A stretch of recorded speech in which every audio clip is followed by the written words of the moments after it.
Assalamualaikum warahmatullahi wabarakatuh. Alhamdulillahirabbil alamin.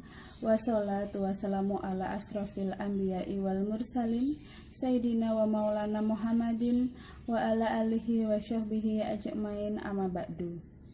Rabbi syahri sodri wa yasirli amli wahlul uqdatan min lisani yafqahu qawli. Sahabatku rahimakumullah, sebagai hamba Allah yang beriman, marilah kita panjatkan puji dan syukur kehadirat Allah Subhanahu wa Ta'ala yang telah memberikan kekuatan dan kesehatan kepada kita semua lahir dan batin, sehingga kita dapat bertemu pada kajian siang hari ini dalam rangka menghambakan diri kepada Allah Subhanahu wa Ta'ala. Salawat dan salam tidak lupa kita kirimkan kepada junjungan Nabi kita, Nabi Muhammad SAW, yang telah mengantarkan umat manusia pada peradaban hidup yang jahiliyah menuju peradaban hidup yang modern, yang penuh dengan kemajuan ilmu pengetahuan dan teknologi seperti yang kita rasakan pada saat ini. Semoga kita semua termasuk hambanya yang taat dan berhak mendapatkan syafaatnya di hari akhir kelak. Amin.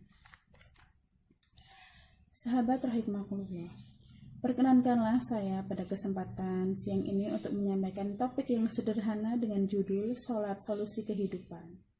Sebagaimana kita ketahui bahwa rukun Islam yang kedua adalah mendirikan sholat. Sholat merupakan perintah dari Allah Subhanahu wa Ta'ala, dengan ditandai Nabi Muhammad SAW melakukan perjalanan suatu malam dari Masjidil Haram ke Masjidil Aqsa yang kita kenal dengan Isra Mi'raj. Menurut hakikatnya, salat ialah menghadapkan jiwa kepada Allah Subhanahu wa Ta'ala yang bisa melahirkan rasa takut kepada Allah dan bisa membangkitkan kesadaran yang dalam pada setiap jiwa terhadap kebesaran dan kekuasaan Allah Subhanahu wa Ta'ala. Salat juga menyelamatkan diri dan umat dari murka Allah, Tuhan yang Maha Paling Berkuasa. Perintah salat tersebut tertuang dalam surat Al-Ankabut ayat 45.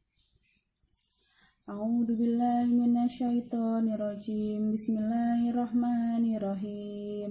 Wa aqimis sholata innas sholata tanha 'anil fahsya'i wal munkar wa la dzikrullahi wallahu ya'lamu ma tasna'un.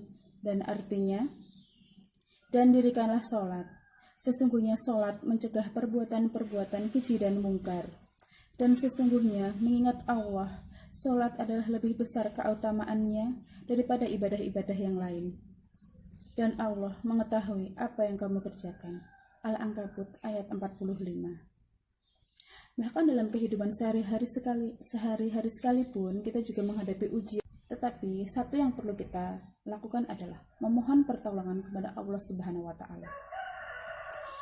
Adapun pertolongan kita dalam memohon ampun, memohon pertolongan kepada Allah tersebut tertuang dalam surat Al-Baqarah ayat 45 yang berbunyi, A'udzu billahi minasyaitonir rajim. Bismillahirrahmanirrahim. Wasta'inu bis-sabri was-shalah wa innaha lakabiratun illa 'alal khashiin.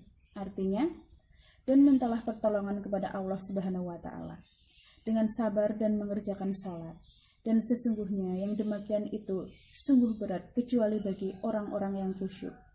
Al-Baqarah ayat 45. Kesuksesan menjalani hidup dunia yang sebenarnya adalah melakukan sholat dengan benar, sehingga jiwa merasa tentram dan hati senantiasa dekat dengan Allah Subhanahu wa Ta'ala. Sholat yang sempurna akan berfungsi sebagai penjaga diri dari perbuatan dosa atau self-security, terciptanya kejujuran, meningkatkan rasa rindu untuk beramal, dan senantiasa bersikir dimanapun berada. Hidup di dunia bukanlah untuk bersenang-senang, tetapi untuk mempersiapkan diri sebagai bekal di akhirat kelak.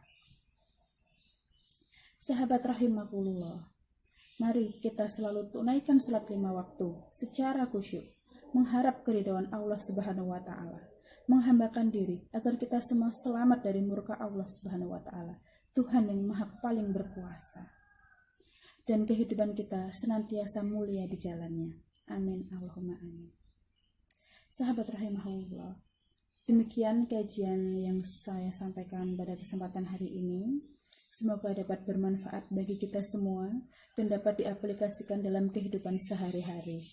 Lebih dan kurangnya mohon dimaafkan. Lebih datangnya dari Allah Subhanahu wa taala, kurangnya datangnya dari saya pribadi sebagai makhluk Allah Subhanahu wa taala yang penuh dengan salah, khilaf dan dosa. Wabillahi taufiq wal hidayah. Wassalamualaikum warahmatullahi wabarakatuh. Selamat menunaikan ibadah berpuasa.